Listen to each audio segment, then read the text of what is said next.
Welcome aboard our latest adventure, and the biggest ship we've ever sailed on, the MSC World Europa.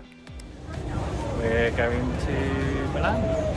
We kicked off our Mediterranean adventure bright and early at London Gatwick Airport with a hearty breakfast at Wetherspoons to start our day, and it was soon time to head to the gate and catch our flight to Milan. Our gate was a good 10 to 15 minutes walk across the bridge, a great place for plane spotting. And there she was, our chariot awaits, and a new Airbus A320. We booked our flights independently for this cruise, and a total cost including baggage of £249 return, leaving around 9:25 AM, and would give us 2 nights pre-cruise to explore Genoa and the surrounding area.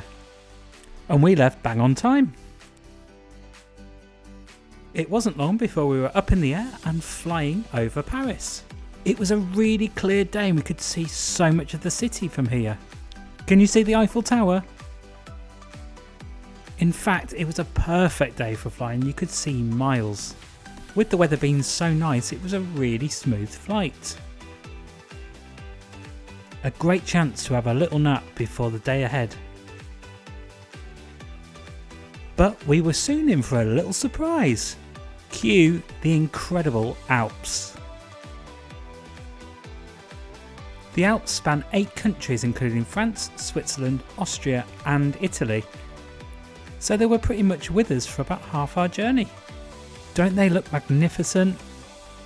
As the mountains gave way to the greener valleys, we began our descent into Milan, ready to start the Italian leg of our adventure.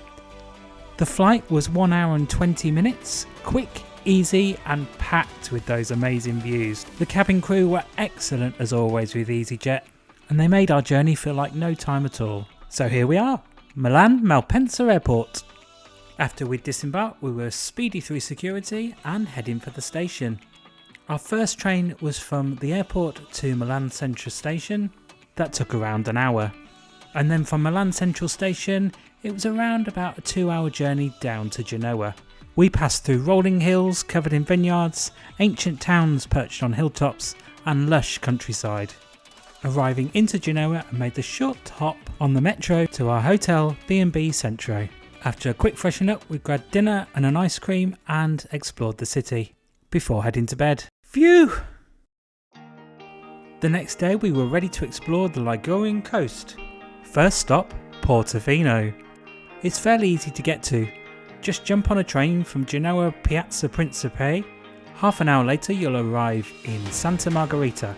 From there it's just a short hop on the bus to Portofino. The double-decker train was incredibly comfy and really modern, equipped with charging port, which is great if you're travelling. We passed through plenty of places along the way, so if you have a lot of time there's plenty to see and do. Or just like us, sit back and admire the view.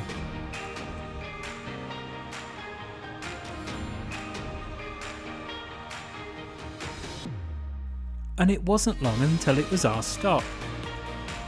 Here we are, Santa Margherita. And if you head down just past that pink building, you'll see the bus stop just on the roadside.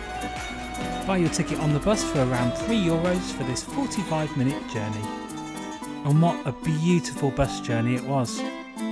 You'll take the ride up the coastline, passing through many towns. Make a note of some of these because they could be a stop on your way back. Many people walk this coastline to Portofino, but the easiest way is definitely the bus. I spied 2 Silver Sea ships in the distance. Oh!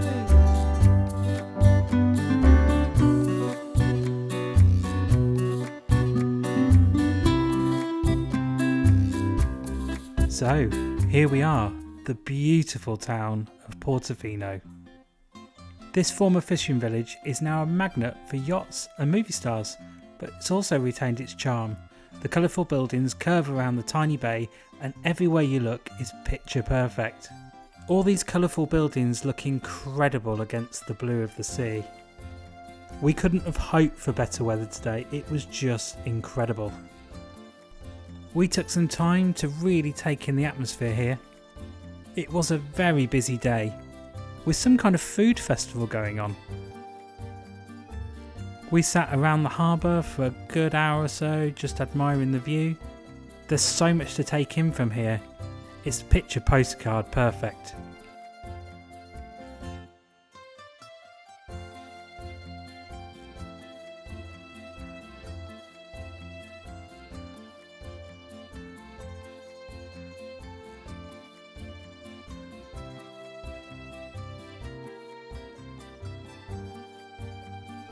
Just look at that beautiful Mediterranean Sea.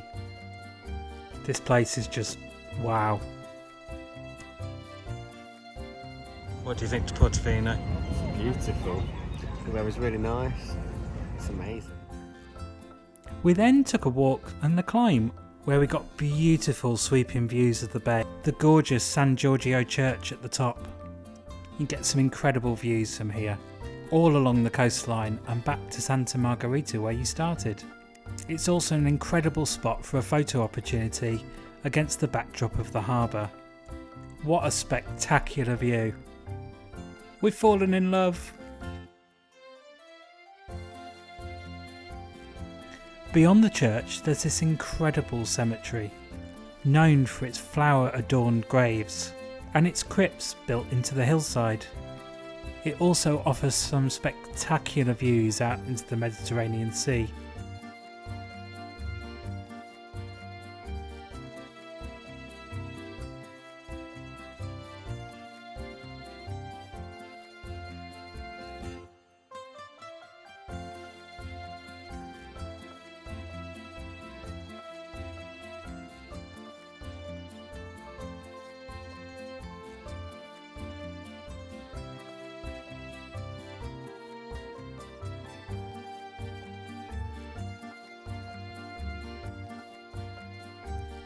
If you climb to the top of these stairs, you're in for one spectacular view over the sea.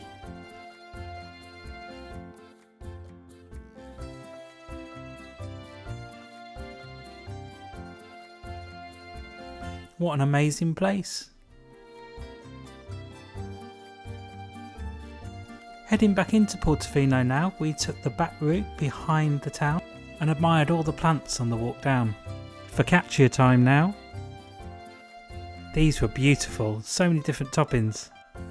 From there, we then decided to walk back along the coast where we'd come in on the bus.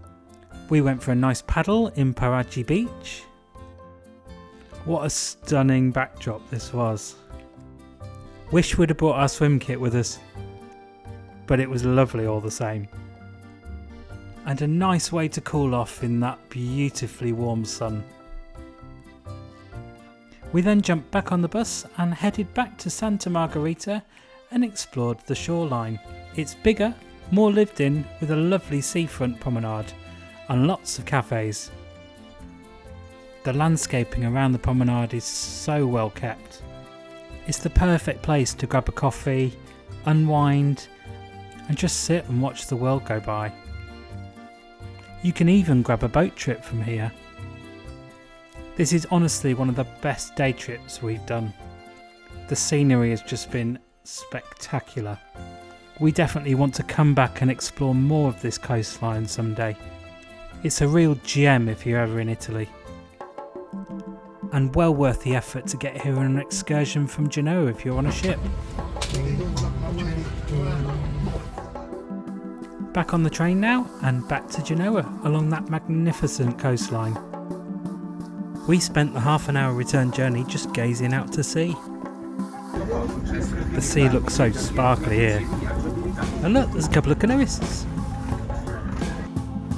And a 10-minute walk back from the station, we were back in our accommodation. Let's have a look round, shall we? So, B&B Genoa Centro is located about a 5-minute walk from those fountains we saw earlier. It's on level 3 of a beautiful apartment block.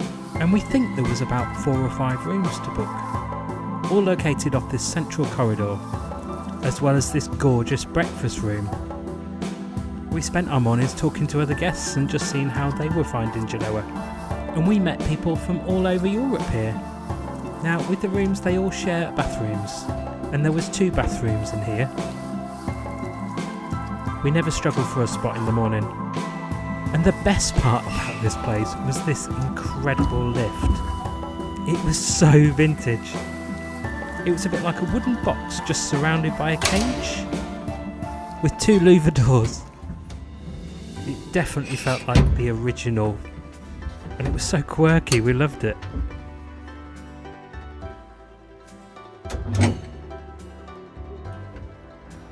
We loved the whole vintage feel in this building.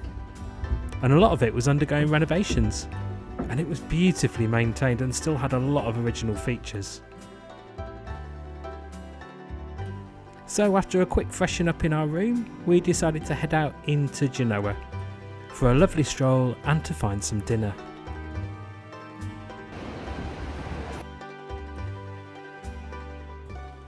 Oh, we just loved this square. That beautiful fountain and all the architecture around it, absolutely stunning. We just spent the evening strolling the city streets and just taking in the atmosphere. But we soon got very tired, so I think it was time to head back because tomorrow is cruise day. Night night. It's also Luke's birthday today, and what a better way to spend a birthday than boarding a cruise ship. So we had a complimentary continental breakfast in our accommodation. A really nice way to start the day. And someone's day was made because they had chocolate pillows. We had some of these beautiful croissants and this stunning brioche. Time to head to the ship.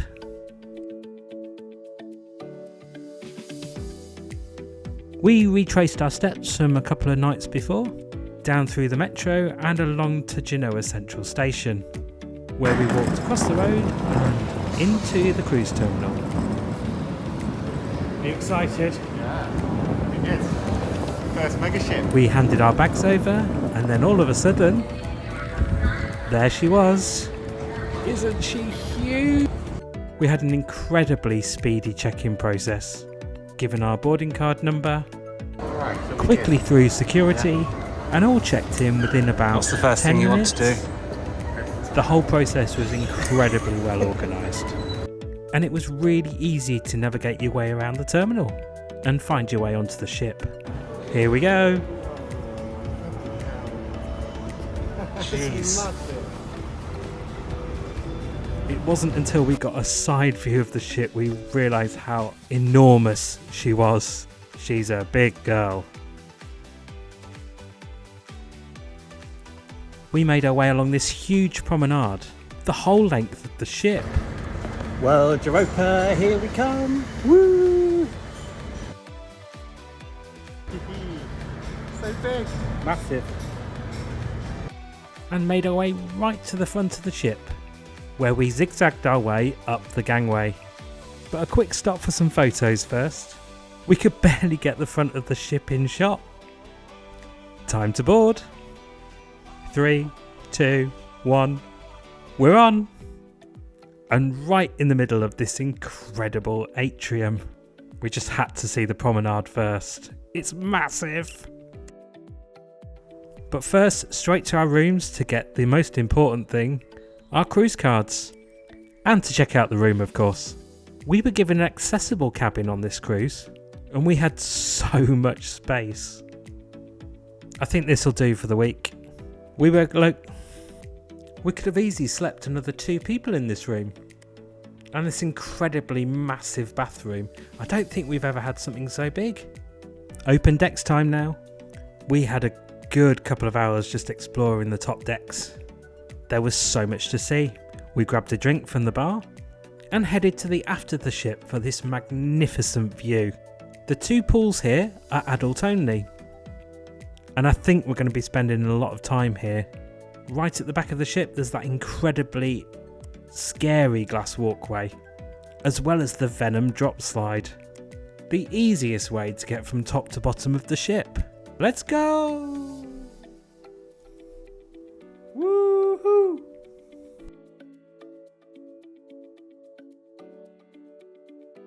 That was great and so quick. And you can see from this shot how far up it was. From the top of the ship to the bottom of the ship in about 10 seconds. Just waiting for the birthday boy now. There he is.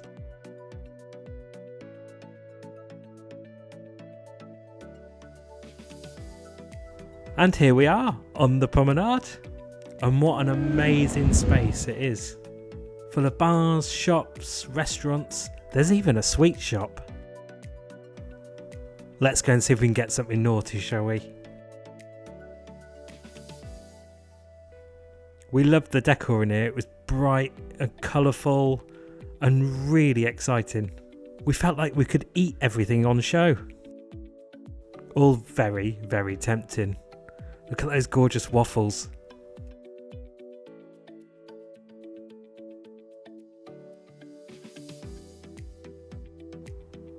The amazing thing about the ship, the promenade runs 3/4 of the way through the ship. So you've got your outside area here. There's a fish restaurant and a coffee shop also. And then the inside area with plenty of bars and shops. And that magnificent LED screen. Time for a chill now. We spent the afternoon drinking margaritas by the pool and lapping up that beautiful Italian sunshine. And then time for a snack in the burger, pizza and hot dog place. You'll find this on the ground floor of the main inside atrium. The food here was absolutely amazing, and little did we know it would be our go-to for the week. We then headed for a show in the theatre.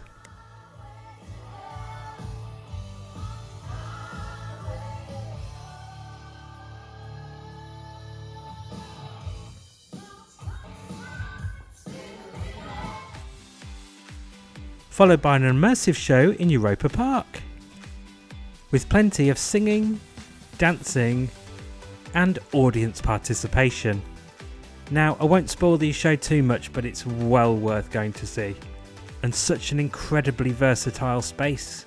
So after all that fun, we decided on a lounge in the hot tub, followed by an amazing late night swim.